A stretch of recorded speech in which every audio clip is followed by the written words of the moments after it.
आता विषय आला की पात्रतेचा. तुमच्यापैकी किती जणांनी या हॉलमध्ये बसलेल्या आता ऑनलाईन किंवा ऑफलाईन मध्ये अर्ज केले? हात वर करा. सगळ्यांनी. महिलांनी केले असतील कदाचित, खाली करा. आता माझा प्रश्न शांतपणाने ऐका. दुसरा, ज्यांनी अर्ज केले त्यांच्याकडे 2011, 2010 आणि 2017चा म्हाडाची पावती होती. हात वर करा. बघा, हात कमी झाले आहेत आता. म्हाडाची पावती. हा, ठीक आहे, खाली करा. आता म्हाडाची पावती होती, पण आपल्याला माहिती होतं की आपल्याकडे कागदपत्रच नाही आहेत, किंवा आपण ती म्हाडाची पावती सारस्वत बँक किंवा आणखीन कोणती तरी बँक किंवा आपलं युनियन यांच्याकडे दिलं, पण ते पुढे गेलंच नाही. असे किती कामगार आहेत की ज्यांना आता कागदपत्रच नाही आहेत पण फॉर्म भरलाय? हात वर करा. ते बघा, हळूहळू करा. बरं, खाली करा. आता ज्यांच्याकडे, म्हणजे हा ऐका प्रश्न तुम्ही, आता ज्यांना नक्की माहिती आहे की 1/1/82 नंतर मी कामावर होतो आणि 1/1/82च्या आधी पण मी वर्ष, 2 वर्ष, 4 वर्ष, 10 वर्ष कामावर होतो, पण मला सॅलरी सर्टिफिकेट आणि प्रॉव्हिडंट फंड या दोनापैकी एक काहीच नाही आहे माझ्याकडे, असे किती लोक आहेत? हा, कोण कोण? काय काय येत नाही? काय तुम्ही एक मिनिट. आता ज्यांच्याकडे,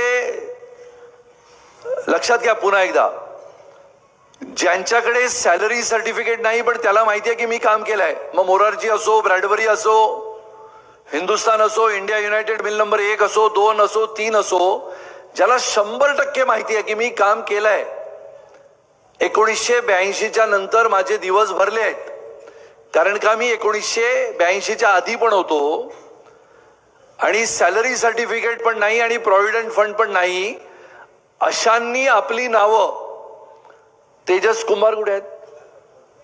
हा तेजस कुमार खाली एक टेबल टाकेल आणि तिथे बसेल, पण त्याच्यात तुम्ही गडबड करू नका, कारण का त्याच्यावर मी लक्ष देणार आहे. तुम्ही मुंबईला पण यायचं नाही. तुमचा नंबर, नाव आणि कंपनी म्हणजे मिल हे त्यांना लिहून द्यायचं. जमेल तुम्हाला? जमेल. तर हे संपल्यानंतर तुम्ही आठवणीने द्यायचं. 1. नंबर 2, ज्याने फॉर्म भरलाय व्यवस्थितपणाने, ज्यांच्याकडे सर्टिफिकेट पण आहे, पण काहीतरी कागदपत्र नवीन मागितले, 240 दिवस मागितलं ना, तर आपण आता काय करणार आहोत की सॅलरी सर्टिफिकेट मिल मधून आणि प्रॉव्हिडंट फंडचा कागद हे जर मिळालं तर 240 दिवसाचा सर्टिफिकेट द्यायची गरज नाही. हे चालेल तुम्हाला? तुमच्या टाळ्यांमध्ये काही दम नाही. तुम्ही म्हणाल घराची चावी द्या मग वाजवतो टाळ्या, बरोबर ना? नाही, त्याच्यामुळे मला माहिती आहे हे किचकट आहे आणि तरी मी जिद्दीने करतोय. म्हणजे आता आमच्या राजे साहेबांना तेवढं अंदाज येणार नाही, कारण का ते साताऱ्यात बसलेत. मला माहिती आहे, कारण का मी ह्याच्यात मनापासून प्रयत्न करतोय. म्हणजे तुम्हाला घर मिळावं म्हणजे मला का वाटतंय, कारण का आमचं लहानपण हे तुम्हा सगळ्यांना बघण्यातच गेलंय आणि त्यामुळे कुठे ना कुठे देवाला स्मरून आपल्याला वाटतं की तुम्हाला आयुष्यात कोणी ना कोणीतरी मदत करावी. ती आमच्या हातून झाली तर तुमचं आयुष्याचं कल्याण व्हावं म्हणून काम करतो. त्याच्यामध्ये मतं द्या, मग मुंबईला या, त्यावेळेला दिली असती तर आज तुम्हाला चाव्या मी देऊन तुमच्या घरी आलो असतो चहा प्यायला. कधी 2004ला ते तुम्ही केलं नाही म्हणून साताऱ्यात यावं लागलं. आता तुम्हाला जी अडचण येते आणखीन सांगतो. आता माझ्याकडे कागद आहे ज्याच्यामध्ये बॉम्बे डाईंग आणि श्रीनिवास 3894 घरं होती. आपण जवळजवळ 1600 पर्यंत पोहोचलोय. आता त्याच्यामध्ये सुद्धा काय झालंय की पुढची घरं आणि लोक अपात्र झालेत. आता आपण त्याच्यामध्ये वेटिंग लिस्ट सुद्धा क्लिअर केली. 145 146 लोकांची वेटिंग लिस्ट पण क्लिअर केली. माझी विनंती तुम्हा सगळ्यांना आहे की जो आपला मित्र असेल, त्यावेळेचा बॉम्बे डाईंग मध्ये असेल, श्रीनिवास मध्ये असेल, ज्याला लॉटरी लागली आहे, त्याला सांगा जाऊन पैसे लवकर मुंबई बँकेकडनं घे. ते पण आपण तयार केलंय. तुम्हाला व्याज लावलं होतं उशीर होतो म्हणून, माहिती आहे का तुम्हाला? ते सुद्धा व्याज आपण रद्द केलं. माननीय मुख्यमंत्र्यांना सांगून ते व्याज रद्द करून तुम्हाला पैसे भरायला आम्ही मोकळीक केली. आता कोण पनवेलला जी घरं दिली आहेत ती 2016ची घरं आहेत. अनेक लोकांनी पैसे भरले. 2017 मध्ये पैसे भरले. तुम्ही बघा, 2023 गेलं, 2024 आलं, आपण घर नाही देऊ शकलो सरकारने. मग आता सरकार जेव्हा चावी देत आहे ना आता, तेव्हा मी सरकारला म्हटलं की ज्या गरीब गिरणी कामगारांनी बिचाऱ्याने लोन काढलं, बँकेतनं कर्ज घेतलं, 2017 मध्ये 6 लाख रुपये भरले. 2017 सरकारने चावी दिली नाही. चुकी कोणाची? सरकारची. आता तो गिरणी कामगार बिचारा दारोदार फिरतो, काहीतरी छोटा मोठा उद्योग करतो, हातगाडी लावतो, चहाचा ठेला लावतो आणि त्या बँकेचं कर्ज भरतो. मी सरकारकडे अशी मागणी केली, राजेंना माहिती असेल, की मी म्हटलं जोपर्यंत तुम्ही त्याला चावी देत नाही आणि जेव्हा चावी देणार तेव्हा त्यावेळच्या भरलेल्या 6-6.5 लाखाचं व्याज कोणाकडे आहे? तर म्हाडाकडे. मग त्याचं व्याज जर म्हाडाने घेतलं तर पुढची 3-4 वर्ष त्याच्याकडनं मेंटेनन्सचं भाडं घ्यायचंच नाही. मान्य आहे तुम्हाला? काय समजलं नाही ना तुम्हाला? त्यामुळे गिरणी कामगाराला कुठे ना कुठेतरी आपण आसरा देतो आहोत. भरलेल्या पैशावरचं व्याज म्हाडाकडे जमा आहे, त्यामुळे त्यांनी त्या व्याजावरचे त्यांचा मेंटेनन्सचा पैसा त्यांनी भरावा. आता तुम्हाला पात्रता आणि अपात्रता झाल्यानंतर जसं आपले सन्माननीय आमदार म्हणाले, राजे म्हणाले की तुम्हाला घरं मुंबईतच मिळाली पाहिजेत, आमचं पण मत आहे. पण वास्तविकता बघितली तर आता खटावचा विषय मी मगाशी म्हटला, तर खटावमध्ये साधारणपणाने 7,400 कामगार होते. पुढे मागे असतील मामा, बरोबर ना? आता 7,400 कामगारांना भायखळ्यामध्ये किमान 2,000 तर घर दिली पाहिजे होती. मग त्यावेळेला आता जेलमध्ये असलेले अरुण गवळी आणि आमदार नसलेले पण आता झालेले मागच्या दरवाजाने त्यांचे भाचे, ते हे ताईंना माहिती आहे सगळा इतिहास. आता मागच्या दरवाजाने आमदार झाल्यानंतर सुद्धा विधान परिषदेमध्ये तुमच्यासाठी एकही प्रश्न विचारला नाही. आणि मग खटाव मिलची जमीन कर्मधर्म संयोगाने देवाने कुठे पाठवली ती जमीन? बोरिवलीत. बोरिवलीत आमदार कोण? सुनील राणे. बघा कशी परिस्थिती आणली देवाने. आणि या खटाव मिलच्या 40 एकर जमिनीवर एक सुद्धा इमारत नाहीये. नियम काय सांगतो की जमिनीच्या शिल्लक असलेल्या त्या जागेवरचं 1/3 तिकडे काहीच नाहीये. तर मी खटावच्या मालकाला फोन केला, तर त्या मालकाने सांगितलं मी आता जमीन विकली आहे दुसऱ्या कंपनीला. मग मी त्या कंपनीच्या लोकांना फोन केलं आणि माननीय मुख्यमंत्र्यांना सांगितलं की मुख्यमंत्री महोदय, आपल्याला मुंबईमध्ये बोरिवलीमध्ये खटावच्या लोकांना, खटावच्या गिरणी कामगाराला 7,000 घरं उभी करण्याची संधी आली आहे. जो गिरणी कामगार आपला आयुष्यभर प्रतीक्षेत आहे, ती 13 एकर जमीन 40 पैकी आपल्या ताब्यात आपण घेऊ शकाल. आता उरलेल्या जमिनी जर ताब्यात घ्यायच्या तर त्याला वेळ लागेल. आणि म्हणून जसं मी म्हटलं की एक प्रस्ताव माननीय मुख्यमंत्री विचार करतायत की जर गिरणी कामगारांना चालत असेल तर आपण पुण्याला जाऊ. पुणे चालत असेल तर पुण्यामध्ये काही 350च्या ऐवजी 400 फूट, 425 फूट जर माननीय मुख्यमंत्री आणि देवेंद्रजी तयार झाले तर पुणे आपल्याला इथून 1 तासावर आहे. जर तुमची तयारी असेल, ज्याला मुंबईसाठी थांबायचंय त्याने मुंबईसाठी थांबू दे. तुमची पात्रता, जो गिरणी कामगार खऱ्या अर्थाने न्याय आहे, एकाही गिरणी कामगाराला आम्ही अपात्र होणार नाही याची काळजी घेऊ. हे तुम्ही त्याच्यात लक्ष घाला. एकही गिरणी कामगार जो खऱ्या अर्थाने न्याय आहे त्याच्यावर अन्याय होऊ देणार नाही. आता याच्यामध्ये अनेक लोक येतात, माझ्या मनामध्ये अनेक वेळेला विचार येतो आणि मी माननीय मुख्यमंत्र्यांना त्या दिवशी बोलून सुद्धा दाखवलं की साहेब, आपण 1-1 82ची तारीख काढली. 82 नंतर 240 दिवस ज्याने बदली म्हणून भरले त्याला परमनंट केला गेला, त्याला घर पण मिळालं, लॉटरीत लागलं, बरोबर की नाही? पण एक गिरणी कामगार असा होता जो वयाच्या 18व्या वर्षी 19व्या वर्षी लागला. देश स्वतंत्र झाला तेव्हा तो मिलमध्ये लागला. आयुष्यभर त्या चिमणीच्या समोर त्याने तो कपडा खेचला. मगाशी त्यांनी म्हटलं की चड्डी आणि त्याचं बनियन सुद्धा पिळायचा, इतका घाम निघायचा. तो गिरणी कामगार थकला आणि 1981च्या 31 डिसेंबरला निघून गेला. कुठे गेला? गावाला गेला बिचारा. 30 वर्ष 35 वर्ष 40 वर्ष नोकरी केली. ब्रिटिशांच्या जमान्यामध्ये सुद्धा त्या गिरण्यांमध्ये काम करणारा तो आपला गिरणी कामगार होता. त्याला काहीच नाही, त्याला ना घर ना फॉर्म ना भाडा ना काय. अशा गिरणी कामगाराला सुद्धा पहिल्यांदी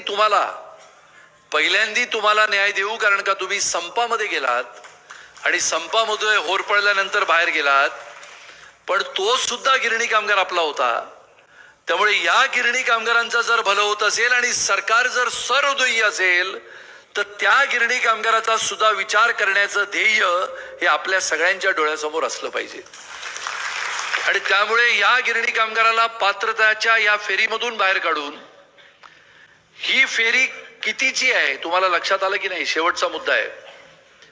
लोक म्हणायचे 1,70,000 गिरणी कामगार होते. मगाशी पवार काका म्हणाले खऱ्या अर्थाने 4 लाख होते.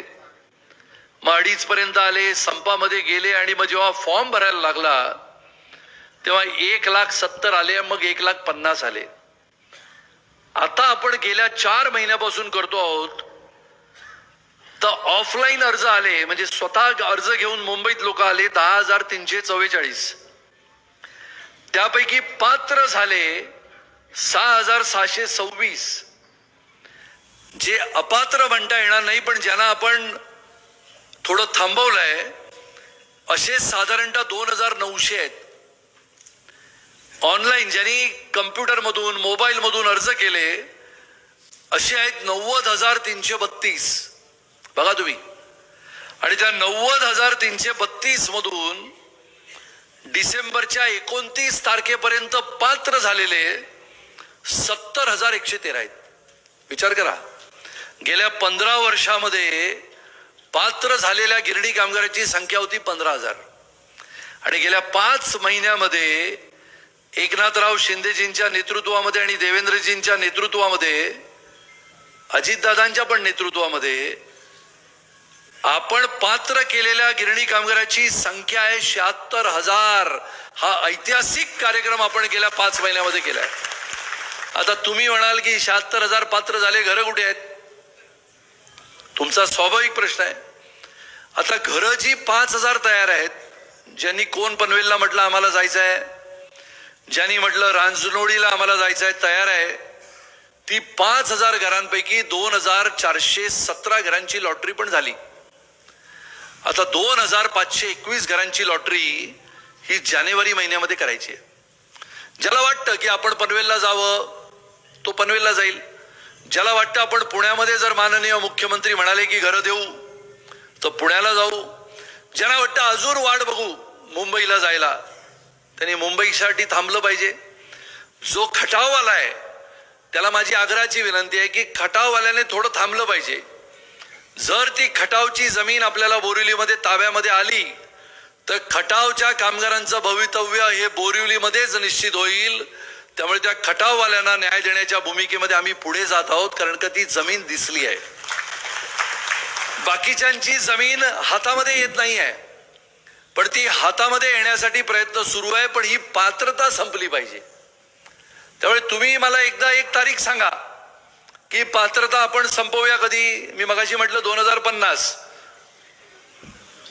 नको, कधी 15 जानेवारी. आणखीन सांगा. नकोच, हा नकोच म्हणतो, संपवायचीच नाही, आयुष्यभर चालू ठेवायची. काय रे? हा एक ऐकतोय मी. 26 जानेवारी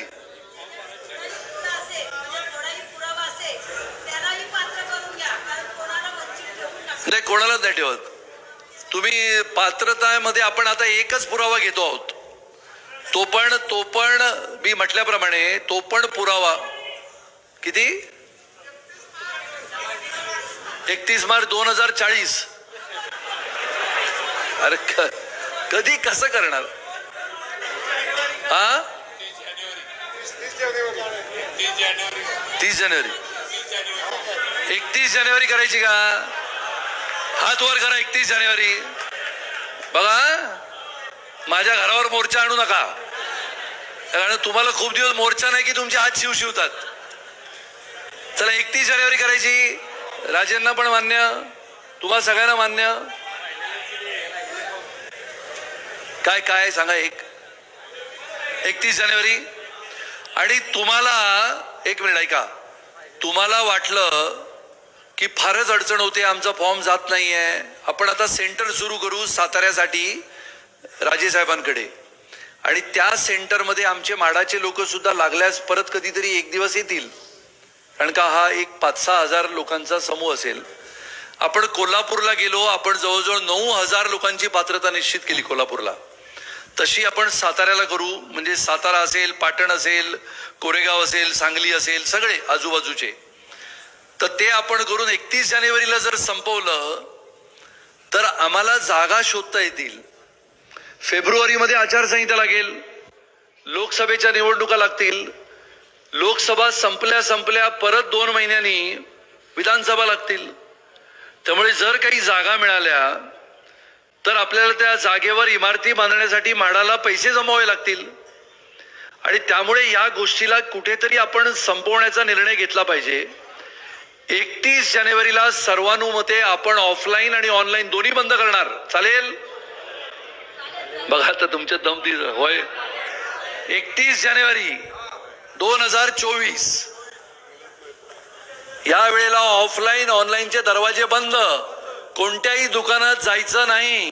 कोणालाही काही वाटलं, आता 2000ची जुनी नोट पडली आहे, तिला जाळून टाकायची, पण द्यायची कोणाला नाही. आता थांब रे बाबा, नवीन आधी पहिले ह्यांचं तर होऊ दे, नवीनचं पण करू.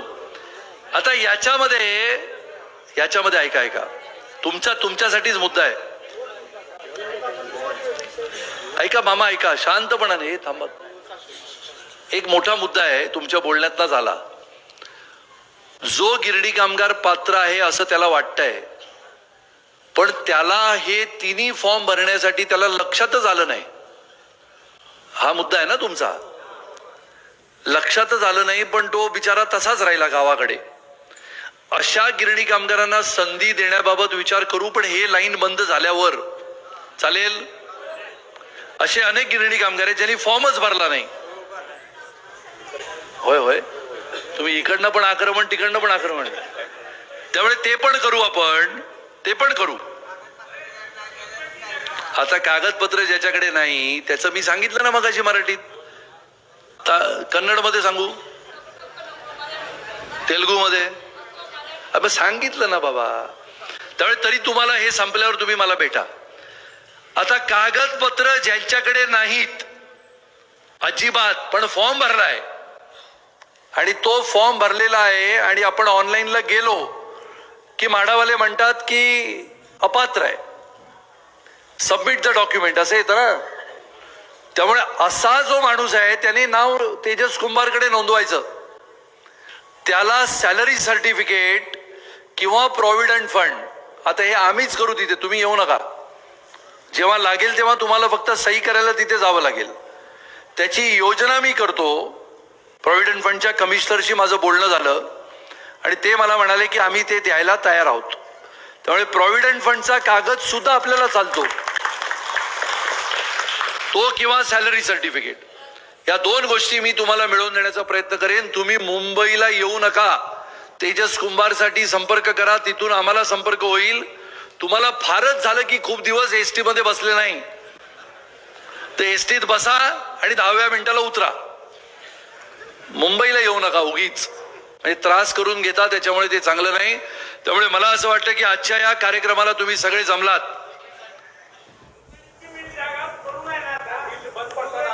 कुठची हवं नाही. हा, न्यू ग्रेट ईस्टर्न.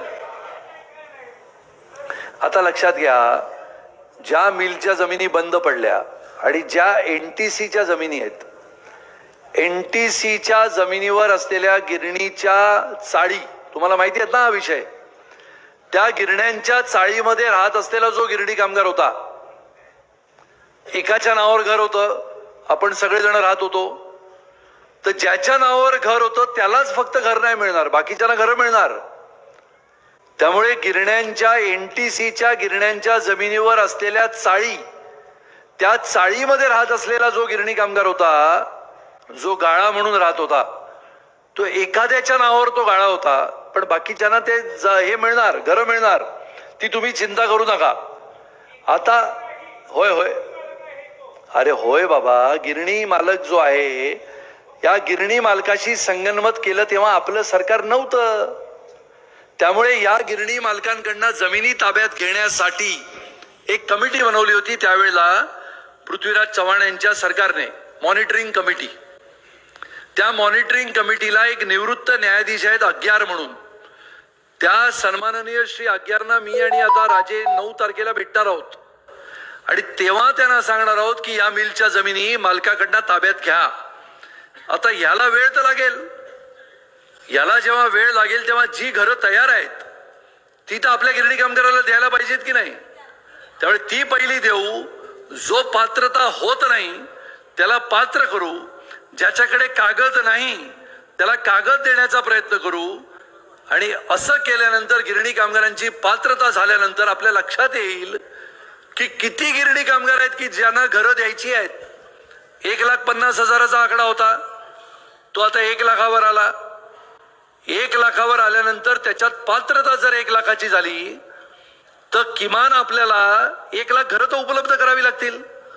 मग ती उपलब्ध करण्यासाठी वेळ लागेल. म्हणजे वेळ म्हणजे कशासाठी, एका बाजूला पात्रता सुरू आहे, एका बाजूला अपात्रता सुरू आहे. या दोघांच्या भांडणामध्ये पात्रता आणि अपात्रता, आपल्याला वेळ तर मिळाला पाहिजे जमिनी ताब्यात घ्यायला. त्यामुळे या सगळ्या गोष्टी करत असताना गिरणी कामगाराला न्याय देण्याच्या भूमिकेमध्ये आम्ही आहोत. आणि इतक्या प्रांजळपणाने मला तरी आठवत नाही की 2000 पासून 2014 पर्यंत 15 वर्षाच्या कालावधीमध्ये आपल्याला घरं किती मिळाली, 6,000. 2014 ते 2019 त्याच्यामध्ये घरं किती मिळाली, 6,500. 2019 ते 2022 घरं किती मिळाली, 0. कोणाचं सरकार होतं. आज आपण राजकारणाच्या गोष्टी करत नाही आहोत, पण ज्या वेळेला राजकारणाच्या गोष्टी येतील ना, त्यावेळेला या गिरणी कामगाराला खऱ्या अर्थाने न्याय कोणी दिला असेल तर तो आजच्या आपल्या सरकारने आणि त्यावेळेच्या देवेंद्रजीच्या सरकारने दिला, हे लक्षात घेतलं पाहिजे.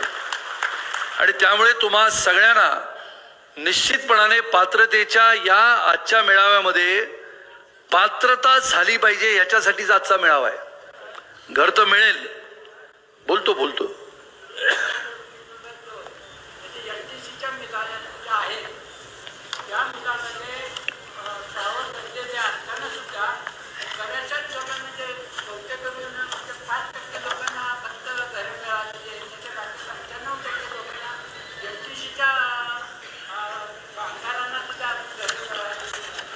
एनटीसीची कोणती, सीताराम, जाम, मधुसूदन, मिल नंबर 2 काळा चौकीची ना. आता इंडिया युनायटेड मिल नंबर 2 आणि 3 सांगतो तुम्हाला, बसा.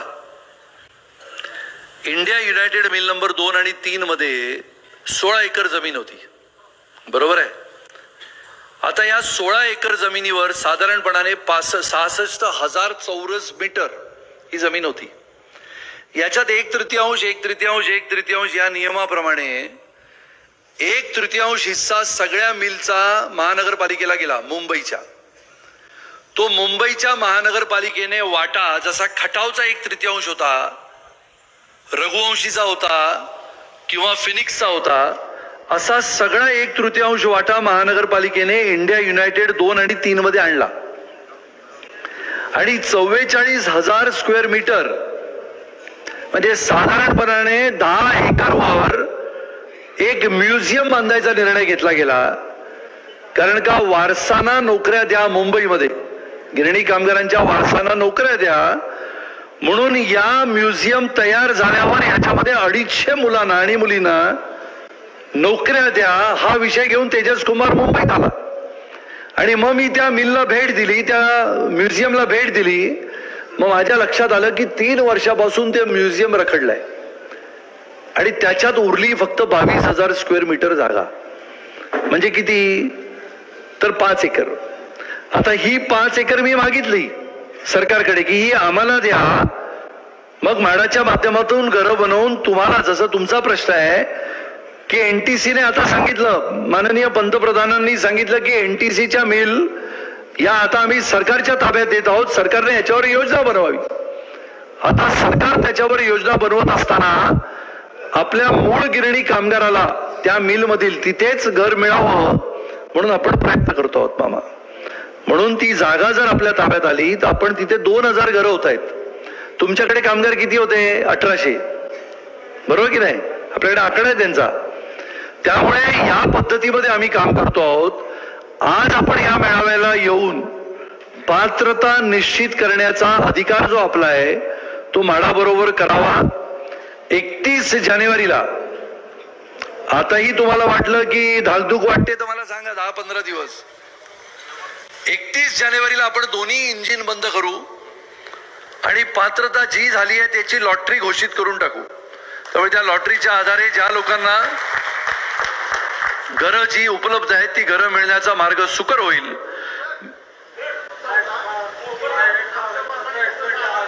एक मिनिट मामा, ते बोलते. बोला बोला.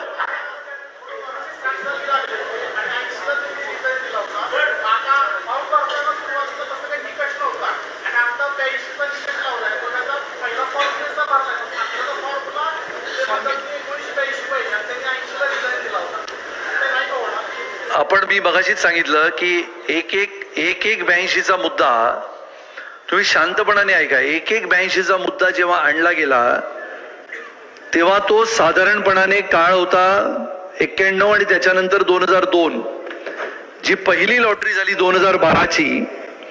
त्यावेळेला हे सांगितलं गेलं प्रकर्षाने की 82च्या नंतरचा पुरावा जो कामगार 1980 किंवा किंबहुना 31 डिसेंबर 1981 ला गेला त्याला सुद्धा याच्यामध्ये घेतलं नव्हतं.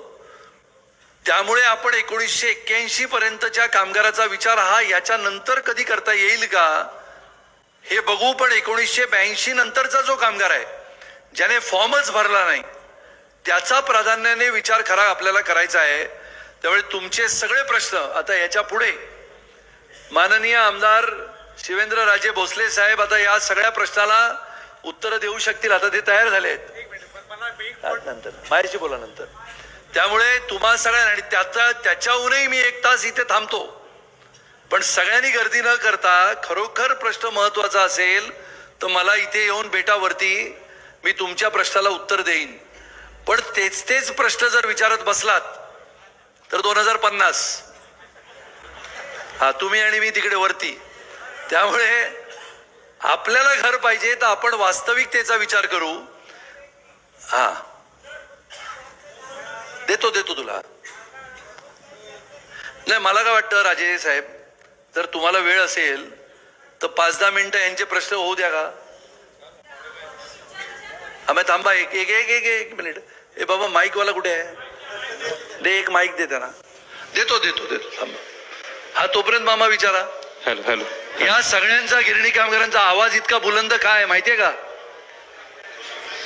तुम्हा सगळ्यांना एवढा आवाज कसा? बघा त्यांचं वय किती आहे? 80. आवाज कसा पोचतो? कारण की यांनी घोषणा देऊन त्यांच्याकडे सगळी कागदपत्र. अरे पहिलेच कशी तुम्ही घुसलात? थांबा. बरं बोला, चला पटकन बोला. ज्यांच्याकडे सगळीच कागदपत्र आहेत पण फॉर्मच भरलेला नाही, खेडेगावात कळलंच नाही आम्हा लोकांना. मग हेच मगाशी मी सांगितलं ना, आपण पहिल्यांदा यांची पात्रता होऊ द्या ताई. मी तुम्हाला निश्चितपणाने संधी देण्याचा प्रयत्न करणार आहे. मला माहिती आहे ते हजारो आपले कामगार आहेत. प्रश्न आहे सर. हॅलो, बोला पटकन. माझं फॉर्म रिसेट होतं. काय